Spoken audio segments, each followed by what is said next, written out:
Pantauan Fajar TV di lapangan pada Sabtu 10 Juni 2023, harga telur ayam belum stabil. Hal ini disebabkan tingginya harga pakan ayam dan kurangnya pasokan pakan ayam. Di Pasar Terong harga telur ayam bervariasi, dari kisaran harga Rp50 hingga Rp58.000 per raknya. Menurut salah seorang penjual telur di Pasar Terong Taufik, harga telur saat ini masih naik dan kenaikan tersebut sudah 1 bulan.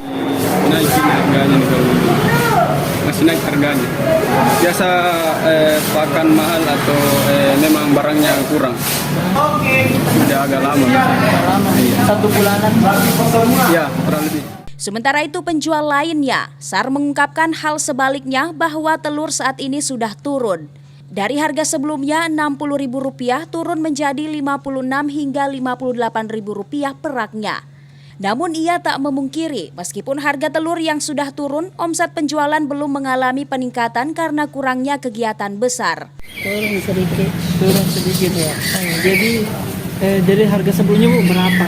Harga sebelumnya itu 60-an. Jadi sekarang sudah turun 58. Al-Fajar Haris, Hidayat Syahid Misbah, Fajar TV dan Fajar Radio melaporkan.